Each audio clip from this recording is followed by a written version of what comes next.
출애굽기 9장. 여호와께서 모세와 아론에게 이르시되 너희는 화덕의 채 두 움큼을 가지고 모세가 바로의 목전에서 하늘을 향하여 날리라.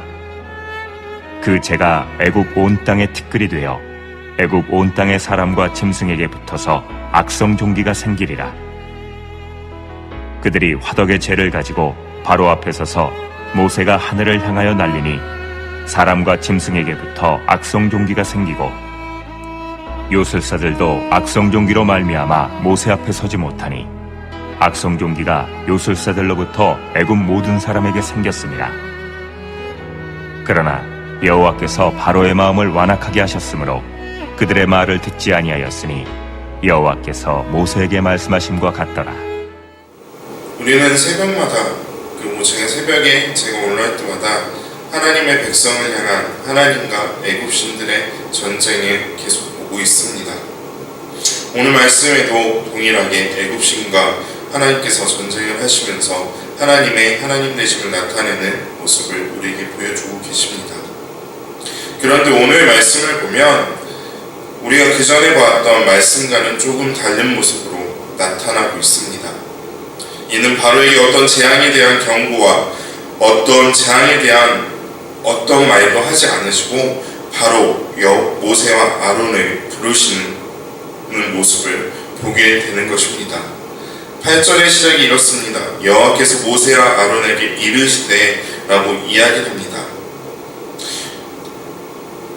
우리가 지난주에 봤던 9장 1절을 보면 9장 1절을 보더라도 여호와께서 모세에게 이르시되 바로에게 들어가서 그에게 이르라 라고 얘기하며 바로에게 어떤 심판이 내려질 것인데 바로가 이스라엘 백성을 내놓지 않으면 어떤 심판이 이루어질 것이다 라고 분명하게 얘기하는 모습을 보여주고 있습니다. 근데 오늘 말씀에는 그런 모습이 아니라 그냥 바로의 목전에 가서 화덕의 재 두 움큼을 가지고 바로의 목전에 가서 하늘에 날리라고 얘기를 합니다. 이 말씀을 통하여 우리가 볼 때 하나님의 계획이 계속해서 가까이 오고 있고 그 계획이 이루어짐에 있어서 하나님은 더 이상 경고하지 않으시고 하나님의 계획을 이루시기 위해 재앙을 내리시고 계시다는 것과 그 재앙의 강도가 점차 커져가고 있음을 분명하게 말씀하고 있는 것을 우리에게 보여주고 있습니다. 더 이상 바로에게 세상에 대표하는 이 바로에게 애굽을 대표하는 이 바로에게 더 이상 경고의 메시지 같은 것을 보여주지 않는다는 것입니다.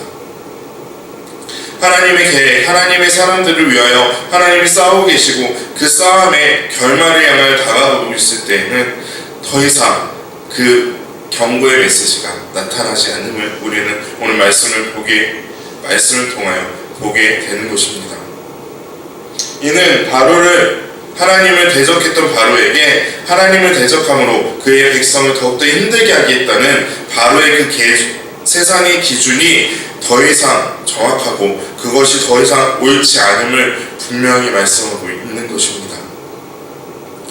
그 계획은 그리고 세상의 그 기준들은 더 이상 하나님 앞에 존재하고 하나님 앞에 완벽하게 존재하지 않음을 볼 수 있는 것이죠.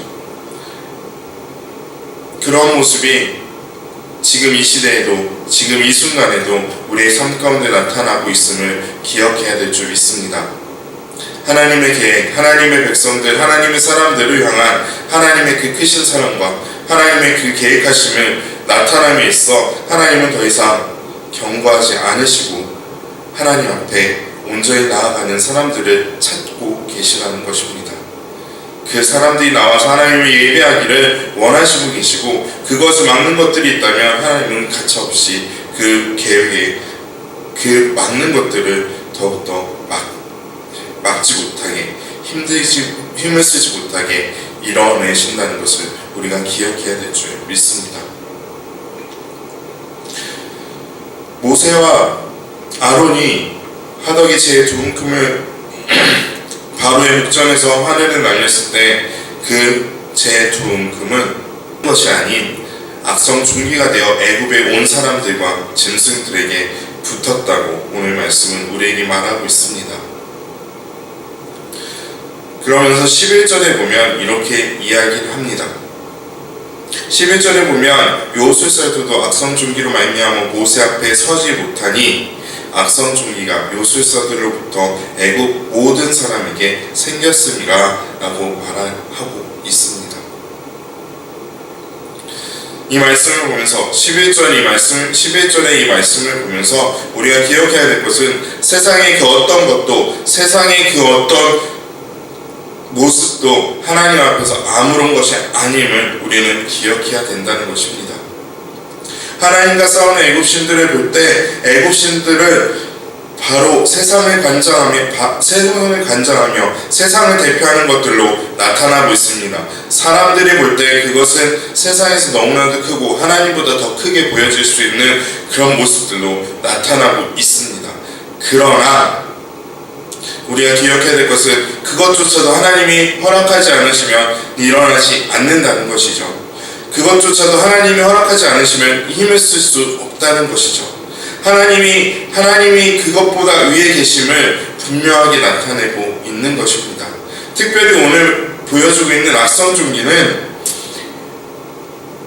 애굽 사람들이 섬기고 있는 아름다움과 의술의 신인 메이스가 이모템에 대해 심판을 하시는 것입니다. 악성종기들이 일어났습니다. 얼굴에 일어나고 몸 피부에 일어납니다.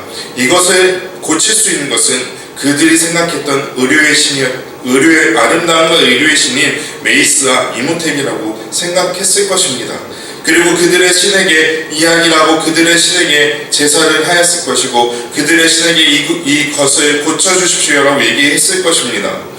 그런 모습들이 애굽 온 땅에 나타났을 것입니다. 하지만 그들이 그렇게 기도하고 예배하고 그들의 신에게 제사를 지난다 할지라도 그것이 없어지지 않는 모습을 우리는 말씀을 통하여 알 수 있습니다. 더욱이 그들에게 최고의 종교 지도자들이라고 얘기해냈던 요술사들조차도 악성종기로 말미암아 모세 앞에 서지 못하였다고 오늘 말씀은 분명하게 얘기하고 있습니다.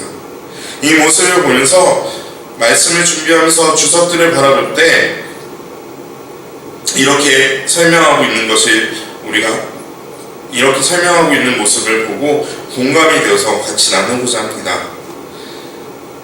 11절 말씀을 이렇게 해석합니다. 애굽에서 가장 지혜 있다고 하는 술객들, 요술사들도 하나님의 권능 앞에서는 별 수 없음을 지적하려 하는 것이고 이는 사단의 사자들이 아무리 지혜가 있고 권능이 있다 할지라도 하나님을 이겨낼 수 없다라고 설명하고 있습니다. 그렇습니다. 세상의 그 어떤 것들 사단의 사자들이 자기들이 아무리 힘있고 권력이 있는 것처럼 보일지라도 그것조차도 하나님의 앞에서는 아무것도 아니라는 것을 우리는 기억해야 될 줄 믿습니다. 그리고 그것이 바로 우리가 믿는 하나님의 크고 위대하심임을 믿고 나아가는 저와 여러분들의 삶의 모습이 되어야 될 줄 믿습니다. 하나님은 이 세상보다 크십니다. 하나님의 능력은 이 세상보다 큽니다. 하지만 우리가 세상을 바라볼 때 단지 보이는 것으로 세상이 하나님보다 더 크다고 생각할 때가 많이 있습니다. 하지만 오늘 이 시간 그리고 우리가 계속해서 출애굽기의 그 10가지 재앙을 바라보는 동안에 하나님이 이 세상보다 크심을 인정하고 나아가는 그래서 그 크신 하나님이 바로 나의 주 나의 하나님이라고 고백하는 저와 여러분들의 삶의 모습이 되길 원합니다. 우리는 하나님의 자녀입니다. 그리고 하나님은 하나님의 자녀들이 이 세상의 것에 휘둘리는 것이 아니라 이 세상보다 크신 하나님을 바라보길 원하십니다. 우리 하나님께서 이 세상의 그 어느 것보다 크신 하나님이심을 언제나 어느 순간에나 기억하며 나아가십시오. 그리고 하나님께서 그리고 그 크신 하나님께서 세상보다 크신 하나님께서 바로 우리와 함께 하시며 우리와 동행하시는 분이심을 기억하는 저와 여러분들의 삶의 모습이 되길 원합니다. 그리고 오늘 예배의 자리 가운데 온전히 하나님을 예배하며 예배의 주인이 바로 하나님이심을 기억하는 저와 여러분들의 삶의 모습이 되길 원하고 오늘 하루 예배의 자리 가운데 예배의 은혜 가운데 거하는 오늘 하루의 삶의 모습이 되길 원합니다. 함께 기도하시겠습니다.